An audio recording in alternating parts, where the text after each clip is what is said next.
Good morning, everyone. I'm Terry Szymanski, a retired health and safety officer from the Ontario Public Service Employees Union. I'm really thrilled to be the moderator today. Welcome to the 4th May Day session held by Occupational Health Clinics for Ontario Workers, or OCOW for short. OCOW is a multidisciplinary clinic funded by Ontario that assists workers and workplaces with occupational exposures and prevention. Today, we're going to delve into different perspectives on workplace mental health. We'll hear some perspectives, ideas, and actions that can help improve workplace mental health and psychological safety. Here's a couple of technical details about how you can participate today. We're going to ask you to you can put questions in the chat at any time, but there'll be a chance to ask them and discuss them after each presenter. We're going to have some time to answer the questions in the chat as well. At that time, you'll be welcome to unmute, put your camera on, and ask a question as well. Now, for those on Facebook Live, don't worry, you're not going to be left out. You can also ask questions in the chat because we have people keeping an eye on those as well. So just to let you know, to save everyone's bandwidth, we are going to be muting sound and video during the speakers' times to save everyone's bandwidth. And during the discussion period, we want you to feel free to turn on your video and unmute or use the hand function if you like to ask a question. And just for those folks who join us on the phone, it's *6 to mute and unmute. Okay, so I want to get right to it. What we have first up, we're going to hear from two psychologists who will share their perspectives on improving workplace mental health.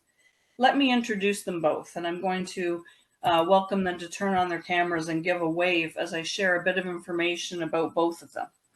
So Dr. Deborah Scharf has a PhD in clinical psychology from the University of Pittsburgh in 2009.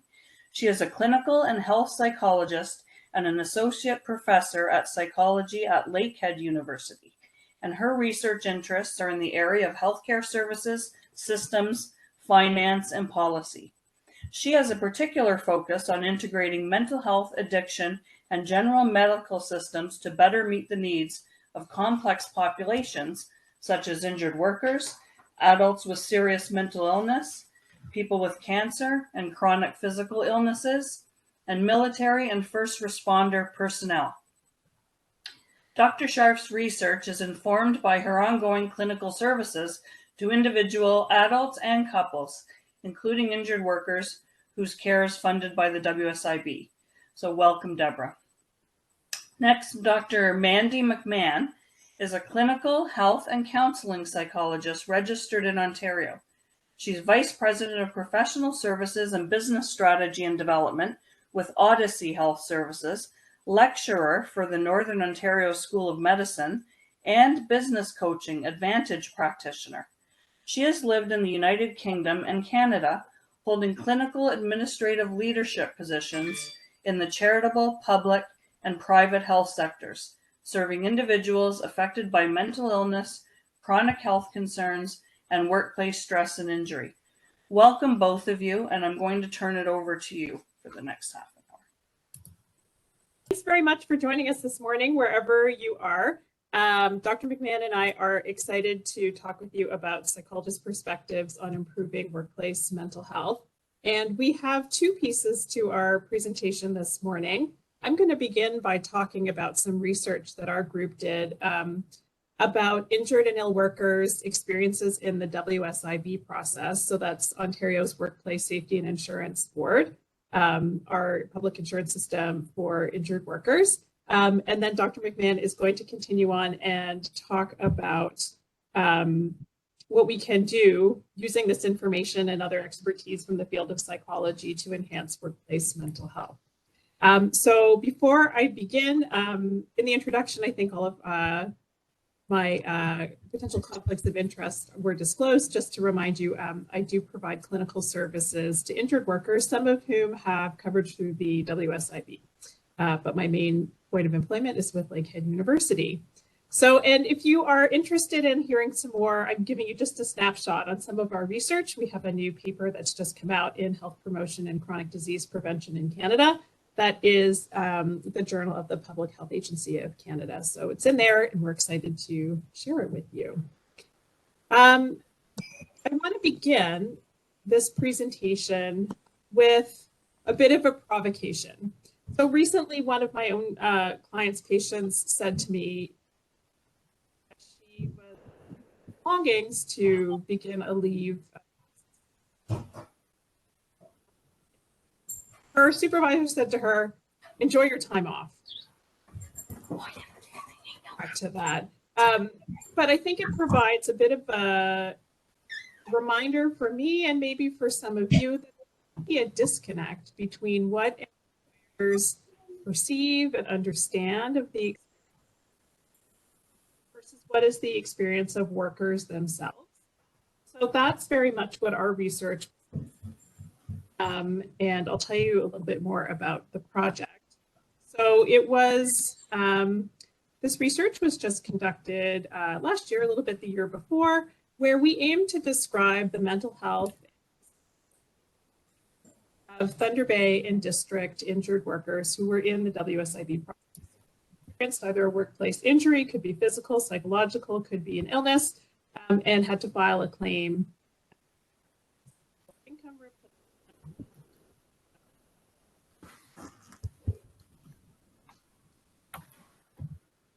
And the purpose of our work was to inform stakeholders who wanted to build some capacity and create positive reforms to the system.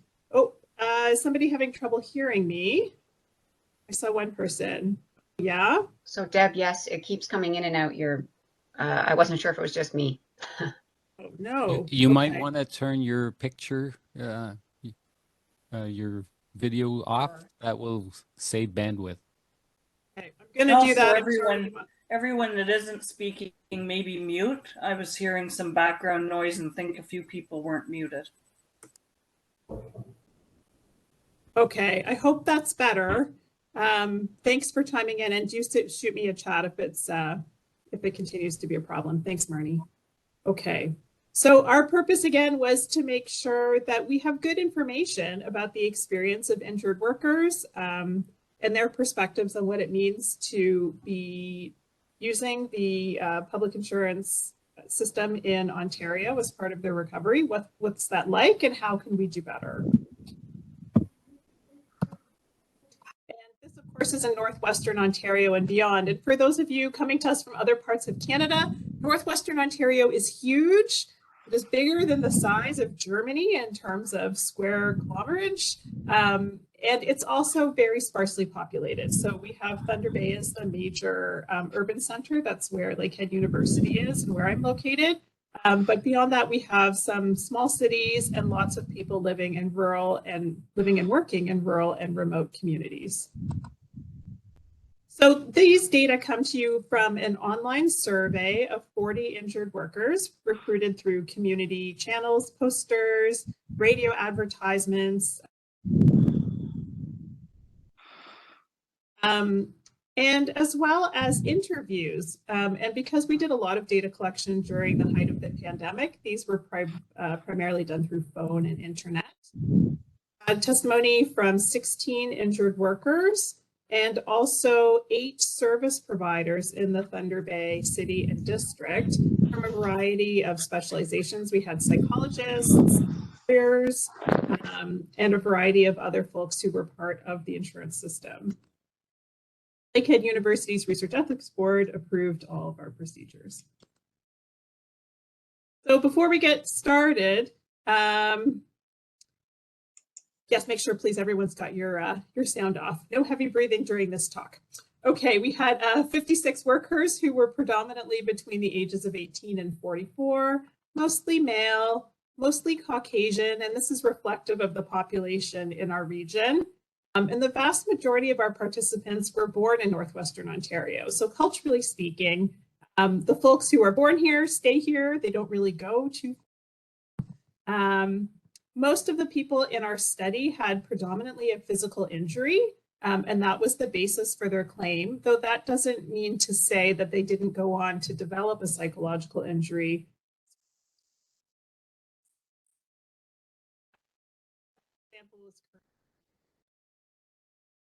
And nearly 50% filed an appeal with the WSIB suggesting that their first go at requesting coverage, whether for income replacement or other kinds of things, they felt like didn't meet their needs. Service providers were largely female. They've been serving injured workers on average for about 13 years, but lots of variability there. So standard deviation of 14 years, and that largely was moving up. We had lots of people in the sample who had been doing this work for quite a long time. And as I mentioned before, the specialties of our service providers.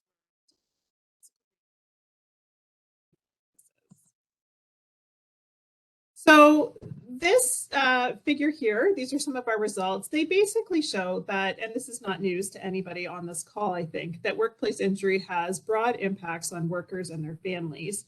And across the bottom, you can see several buckets or aspects of people's lives that were impacted through their injury. C is for claim, A is for appeal down on the bottom. So where you see, oh, these are our hot spots where there were lots of problems. And across the board, starting over on the left-hand side, you can see that 3/4 or more of our sample had psychological health impacts that were very negative or somewhat negative as a result of their injuries. Same for physical health. More than half had negative impacts on family relationships, friend relationships, hobbies went down the tubes, as did community involvement. Of course, financial security was impacted, which is interesting because the purpose of the WSIB is to provide adequate wage replacement while people are recovering from their injuries. And to support people so that they can return to their careers. Nonetheless, 3/4 had negative impacts on their careers as well. Of course, we're psychologists, and so where we focused and what we hope employers will begin to appreciate as a result of some of our work is that there are significant mental health impacts from engaging in the WSIB and return to work process itself. So it's not just the injury, it's also what does it take to recover from the injury that can be extremely difficult. So workers talk to us about financial anxiety and insecurity. Here's a quote from one of our workers. I'm a single mom, my kids live with me full time, I'm 100% responsible for them, and I'm getting calls about my vehicle being repossessed. All of things on top of like you're already mentally not coping well. So you have somebody who's hurt, all of their regular life responsibilities have gone nowhere while they're getting their benefits sorted out and fighting and maybe going through an appeal. All of their safety, home, vehicle, things that they need to take care of their families are in jeopardy. Extremely stressful. Not surprisingly, workers talk to us about changes in family roles and conflict that comes from that.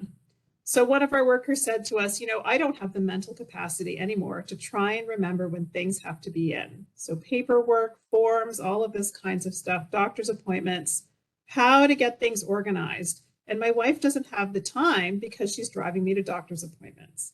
So big stressors added to individuals, which spread across the family unit. People who were at home, maybe taking care of children, have to enter the workforce and vice versa.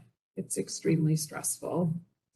People feel and told us that they felt frustrated and angry as a result of the process, guilty and shameful about being hurt and not being able to do the work that they wanted to do. So these kinds of things, workers tell me all the time, I'm worried that people think I'm faking. They think that this is a vacation for me. And my clinical experience and research experience says that it's the exact opposite. People want nothing more than to get back to work, and they just feel sick about the fact that they can't devote their lives to becoming good at. They feel helpless and hopeless about the prospects of recovering well enough, being able to enter the workforce at the same level where they left. They're worried about if their jobs will be held. Will there be a position for them when they get back? They lose their sense of professional or occupational identity.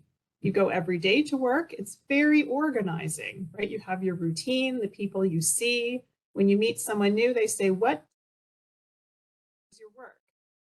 These things go by the wayside. People used to stay home because they're Sometimes- uncomfortable. I'm sorry?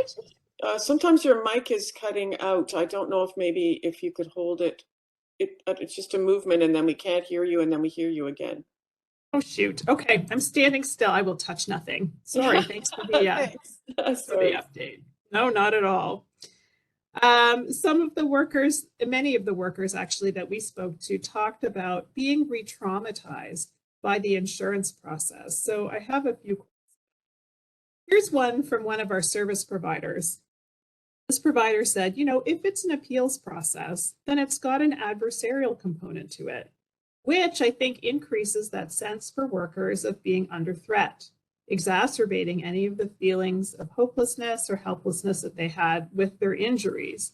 So not only are you off, not only are you recovering from an illness or injury, and your family is under stress and your finances are under stress, but now you have to justify to your employer or to your insurer that this injury or illness is real.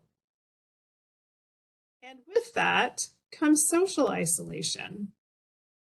Here's a quote from one of our service providers, and I mention this one because in our context of Northwestern Ontario, it's not easy to stay socially connected. So we heard, you know, people selling off their assets, which are very important in our area. So boats, snow machines, trailers, all those things. Part of it is so that they can qualify for social assistance, that they have to sell these things. And part of it is that they're trying to access money so they can live. And that affects them socially because they don't have things to go and do. They lose their friends and their connections that they were associated with. And they have no money to go and hang out with people. So they become even more so isolated. This graph shows the aspects of the process that employers may not understand that are adding additional stress to workers who are off with illness or injury. So just like the other graph, orange and yellow are bad. These are aspects of the claims process in yellow and aspects of the appeals process in red that were really challenging versus the blue and green, which show aspects of those same processes that went well.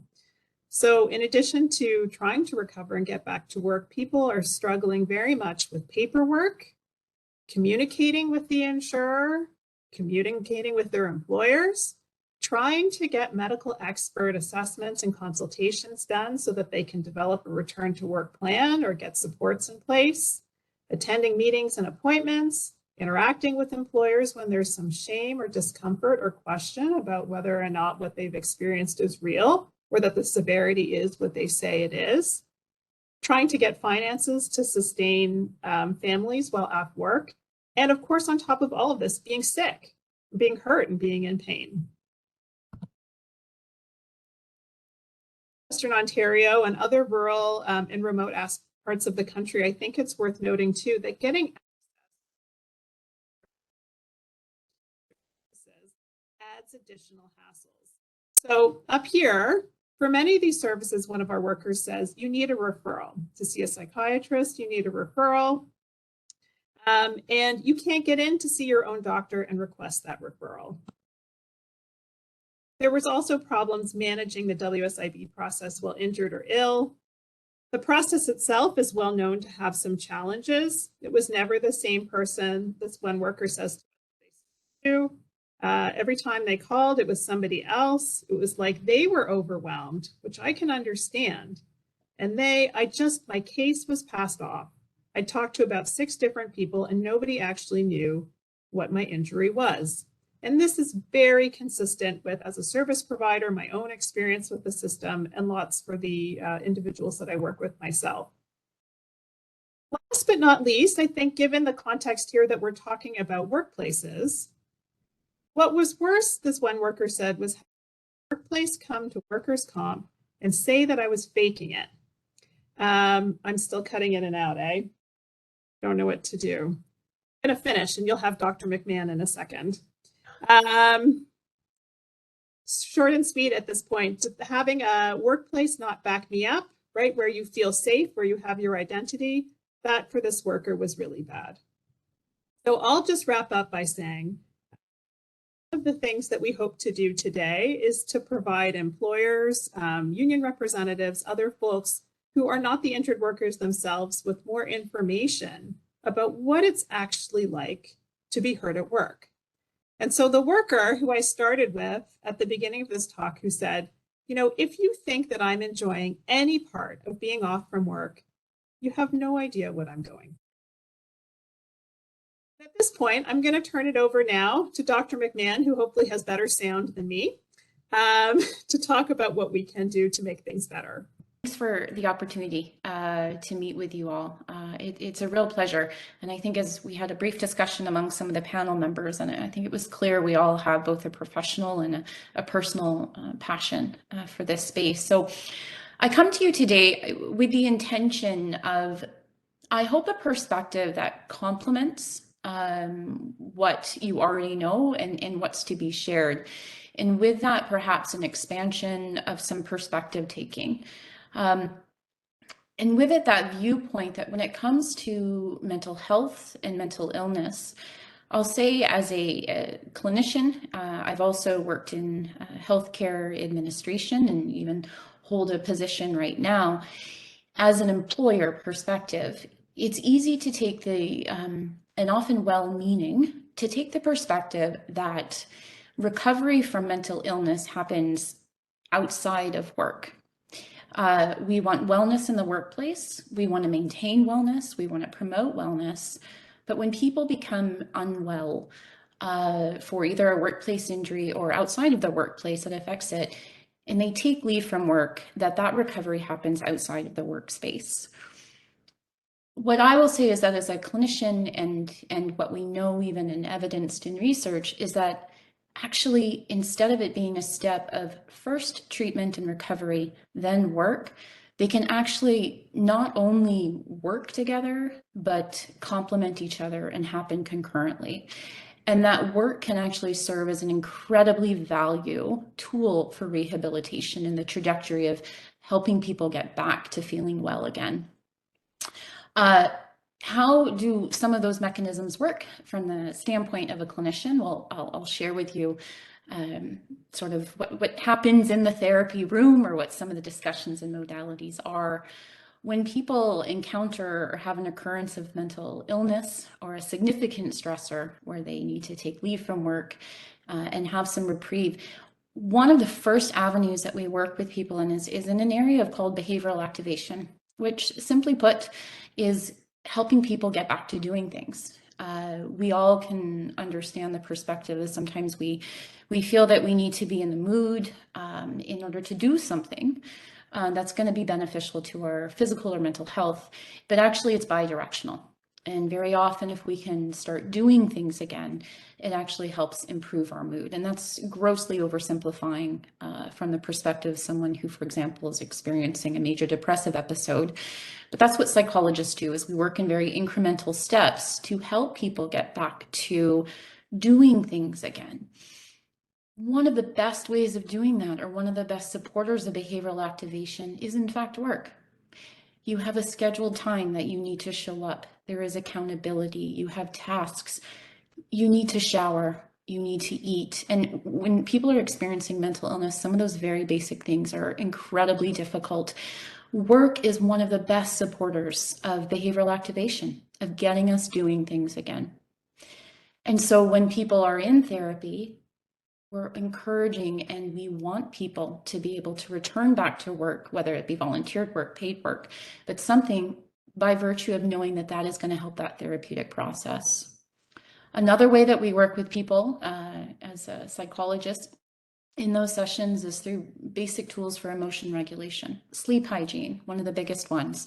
One of the first things that sometimes goes with mental illness is sleep. And if we can get people or support people in getting back to regular eating patterns, staying away from substances, for example, regular physical activity, we know all of that helps with emotion regulation. One of the best ways of achieving and encouraging all of that is, in fact, the structure that work can contribute and help with. Socialization and support. You'll have heard Dr. Scharf talking about how when people are experiencing mental illness or off from work, it's that social isolation that can be really, I think, probably make a hard situation even harder for them. One of the best therapeutic things that we can do is be encouraging socialization with the opportunity of support. Work is a fantastic opportunity to do that. Individuals who have been off because of perhaps a traumatic psychological injury that occurred at work, one of the main methods that psychologists will use are various forms of exposure and opportunities for what we call corrective experiences. So oftentimes an event will happen, and it might just be one event, but it takes up a huge amount of space in terms of that person's sense of psychological safety in the workspace. What we want to do as clinicians is encourage people to re-encounter some situations that may in fact bring about some of those concerns and fears, and be able to then have a sense of mastery over them. So going back to work and exposure treatment and therapy is one of the best methods of allowing people to gain some sense of self-efficacy, some sense of practice and mastery, so that they can then feel safer in the world. Going back to work is one of the best methods of doing that. And then finally, work can help with the rehabilitation process, in the sense that a lot of work that we do in therapy is helping individuals find, create, reinvent the meaning, purpose, and values in life. And for so many people, just as Dr. Sharf was speaking about, for so many people, a lot of that is around professional identity, or wanting to make a contribution to the lives of others, or to something greater than themselves. And so when we work with individuals in therapy, we are looking for opportunities for people. And so a huge part of that is that when people can return back to work, that actually is really helping with the rehabilitation process. So I guess I encourage so many of us, where appropriate and possible, to shift, or at least to expand our thinking from duty to accommodate to opportunity to participate in someone's recovery and rehabilitation for mental illness through the processes of a safe return to work. So what are some of the ways, and we have fantastic, and we'll have speakers on what some of the standards and guidelines and tools there are for that. But something that goes through my mind is, what can we do as individuals in the workplace, as colleagues, as workers, as as representatives, whether it's in the return to work specialist space, or as leaders, administrators, you name it. What are some of those things that, from the worker perspective, and certainly from the perspective of a clinician with worker, what are some of the things that can really make a difference within the context of the systems and structures that are in place to help people stay psychologically safe at work? So what I would encourage you to do here on the next slide is just to take a minute to reflect on maybe a time in your life where things were a little rough. I would imagine that for many, even the last couple of years might be a good example, but I don't pretend that's it. And take a minute and just think about what is it, if you were working at the time, paid or unpaid work there, what helped you stay at work? And if you did take some time, what helped you return? What were some of those key things that helped you? And add to that, maybe what else would or could have helped you? Is there something or someone that happened to make all the difference, to where you could continue to stay in the workspace and hold on to all that that gave you and feel supported? Or you felt safe enough to, after the time that you took to return to the workspace, was there someone or something that made all the difference? And it's my experience, as you think that through, from the sole clinician perspective, that oftentimes it literally is that someone or that something within those important systems and structures that made all the difference. So what I'll share with you is a little bit of what we've heard, certainly what I've heard from that clinical perspective, and working with a number of therapists who also help and assist people with returning back to work, to what helps. This is by no means all inclusive. One of the broadest themes I think that we can see is this: if you can lay a foundation for psychological safety, if that can be the absolute foundation. What I mean from that isn't necessarily what we often think of psychological safety in terms of freedom from workplace psychological, psychosocial hazards. What I mean is the broader framework of psychological safety, meaning it's an environment where people feel safe of interpersonal risk-taking. As leaders, as colleagues, when we can provide the example to say to all of those around us, this isn't my best time. I'm not showing up as my best self. And where you feel safe and you can share where some of your struggles might be, where you feel safe to be that little bit vulnerable, what you are doing is you're setting a foundation for all of the employees or workers that work with you to also feel free to come forward and say, before it gets to be too late, I've got some stuff going on here, or something has happened. If you can lay that foundation, not only can we assist people in preventing things getting so bad that then, yes, they need to take a complete and very important leave, but we can also be helping and welcoming people coming back into the workspace. Because, and I'll skip ahead to a little bit there where I have the 100% myth. As a clinician, I sometimes hear very, very well-intended from the employer perspective or insurer perspective. We don't want them back until they're 100%. And I think I understand where that comes from. What I would say though is none of us are ever 100%. And if we invite people back into the workspace, or if we try to support people and we're setting a precedence that everybody must be 100%, I'm pretty convinced that I would have no employees. In fact, I probably wouldn't show up for work, but that's tremendous pressure.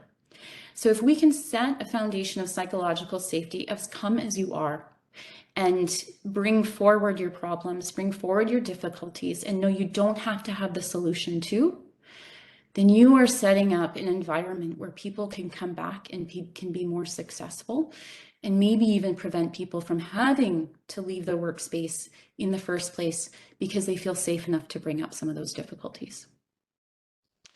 The next common thing we have here, and I realize it's a whole bunch of C's, so I think that's maybe a 5C or something there. Communication and consultation and clarification is important. And what I mean by that is communicating as much as possible, not just with the employee, but with those providers, the supports, whoever is key in their life, and certainly abiding by what you have permission and consent to do. A lot of times I think employers, insurance, they again, well-intended, but they don't want to bother the employee. So they stay away, but actually what that does is it breeds anxiety. It's so much, in most cases, it's so much better and positive for an employee when we have that set return to work date. We have a target to work towards. It's not some vague, I'm not sure when. That clarity is incredibly important. And consulting with those that are part of the care team is key to that, to be able to work with the employer, to work with the employee, to work with the third party, the agency, who is trying to develop that, to have a team perspective and to be able to have those goals and targets. That is incredibly effective in therapy and is only going to help and assist with a person getting back to work successfully. I throw in there compassion, which I think for some might be a little vague, a little uncomfortable. But I'll tell you what compassion sounds like to some of the clients that I've worked with. Compassion is literally somebody just saying, I'm sorry for what you're going through, or I'm sorry that happened to you, or I understand it must be difficult to come back into the workspace.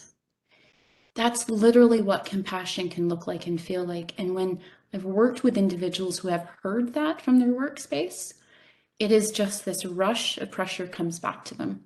It is back to that idea of, we don't need you at 100%. We're just glad that you're back. The creativity comes when you have that psychological safety. And with that means, as an employer, we have duties, we have functions that we need to have accomplished. And a lot of times we can get these black and white, nope, they can't do that. Yes, they can do that. What we want to do is think creatively Because when we focus on function and flexibility, which is sort of the next line there, diagnosis and mental illness is categorical. We as psychologists, we have these tick boxes and you reach a threshold and it's categorical, but functioning is not. So engaging with the employee, engaging with the employer, engaging with as many in the healthcare practitioners as possible, fostering creativity to say, what is the best way of working that's going to help this person remain well and come back to the workspace? It can make all the difference to success. And then the last piece that we find can be so effective is the follow-up and troubleshooting. So wherever possible, when workers return to the workspace, or if they're there, being able to continue to have the support of their healthcare team, and in my case as a psychologist or with a behavior therapist as well, because it is not smooth sailing. Oftentimes there are interpersonal experiences that they have with colleagues when they go back. We are here to help support and troubleshoot that. And it's a real opportunity to make sure that when people come back, it's actually not only successful, but sustainable. So as much involvement and follow-up as possible, even if it's at a certain cost, because it's much better to sort of absorb a little bit of that cost to help sustain than to have somebody go back, feel on their own, and then again become unwell. So I think to summarize, and I'll summarize Dr. Scharf's as well, that what we know, and again, so many of us realize, but to emphasize that workplace injury has a broad and profound impacts on workers that employers may not anticipate or see. There's no accusations here. Sometimes you just don't know what you don't know. And that safe and supportive work can actually be an incredibly important part of mental health treatment and rehabilitation. Treatment doesn't have to happen first and then go into the workspace. Actually, they can really complement and work well with each other.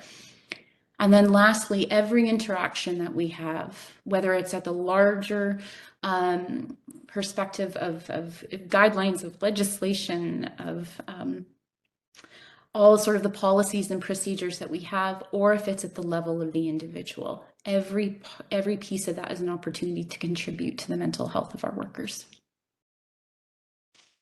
And I believe that's it.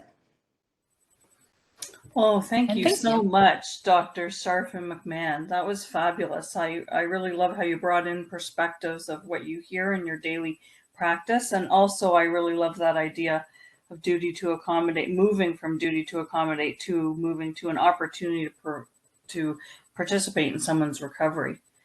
I don't see any questions in the chat, but I'm going to open up the floor now. We have about 10 minutes to hear questions, comments, thoughts about the presentation. Steve has his hand up.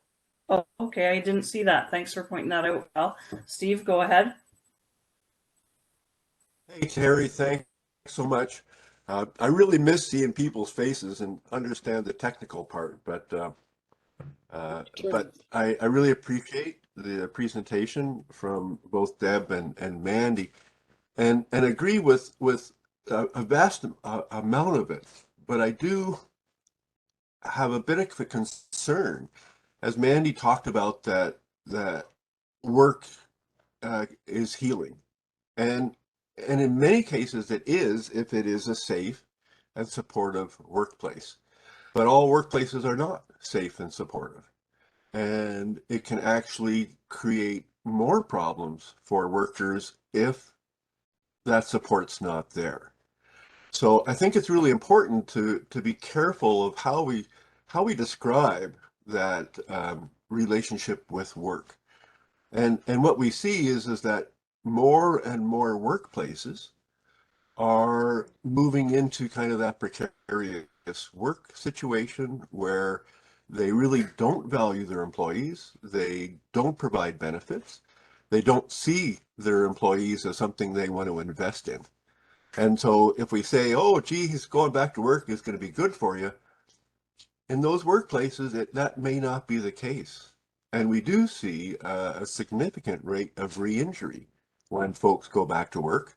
So I think we have to be really cautious. And yes, we definitely want to encourage safe workplaces and supportive workplaces and the real benefits there. But we have to be cautious to not paint it all with one brush. Thanks so much. This is Deb Sharf. Hi, Steve. I'm glad you could come.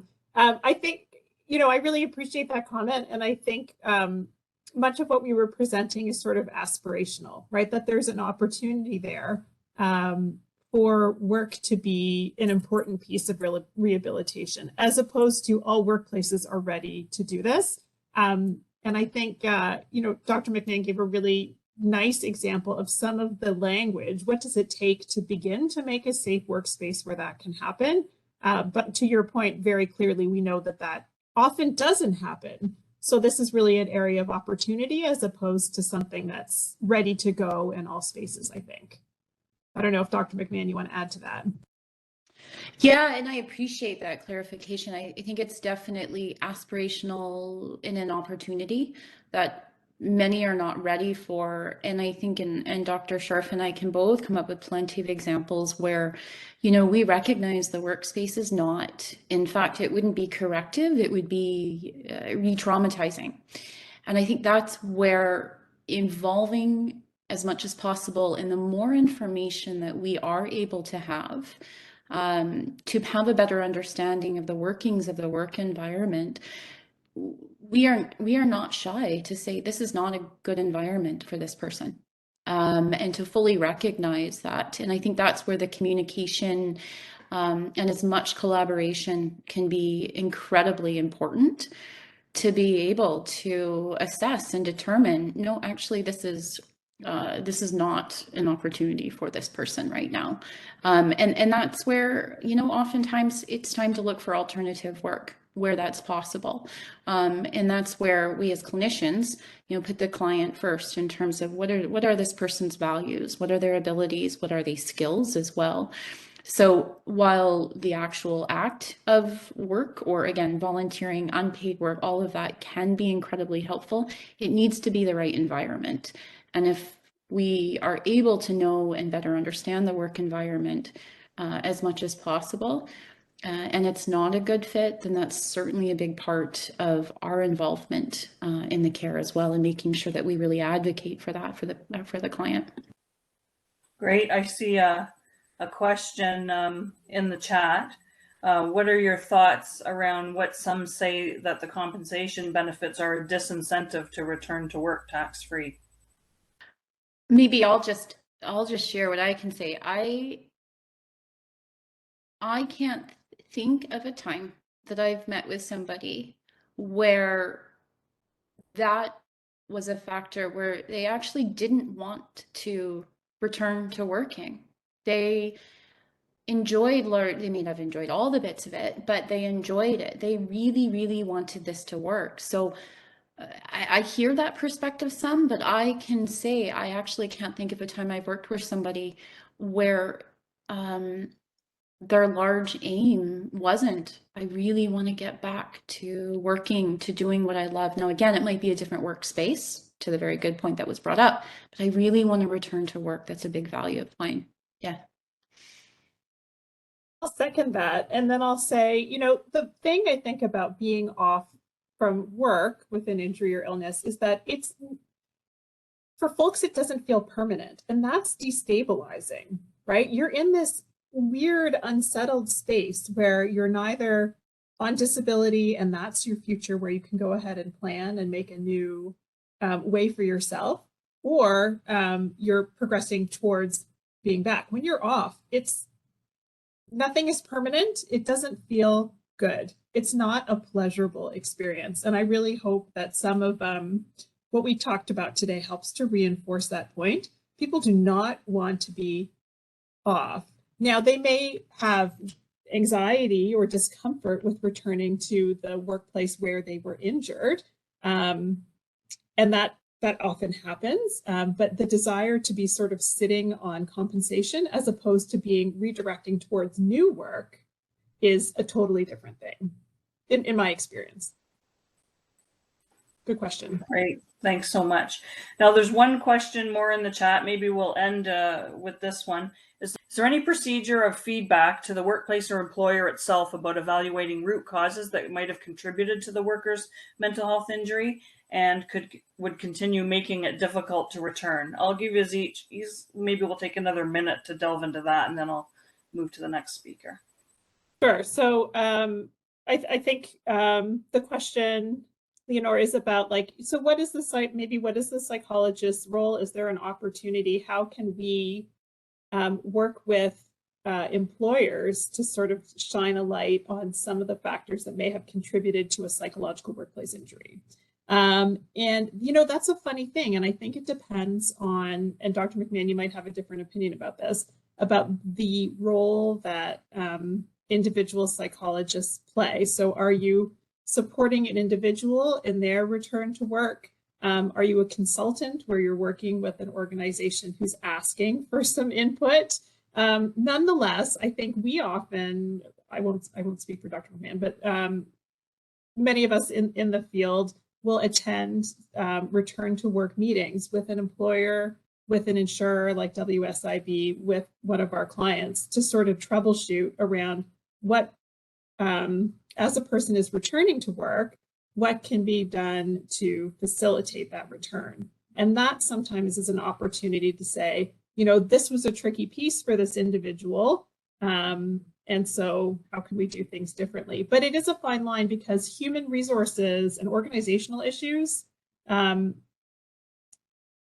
sometimes that feedback from us isn't welcome. We may not have the perspective on what's happening within an organization to fully understand all of the factors. At the same time, we can also say, we don't understand this whole black box of your large organization. And also, here's what we're hearing from this client and other clients who've worked in similar environments about what's really not working for them. And if they're open to some suggestions around how to do things differently, we're certainly available to talk about that. But it's different hats, depending on the role. I don't know, Dr. McMahon. Yeah, I think that's where, as much as possible, the collaboration and communication happens, because there are sometimes it's a poor fit. So if we can attend and we have a good sense in working with, I'm speaking sort of in the individual client employee perspective.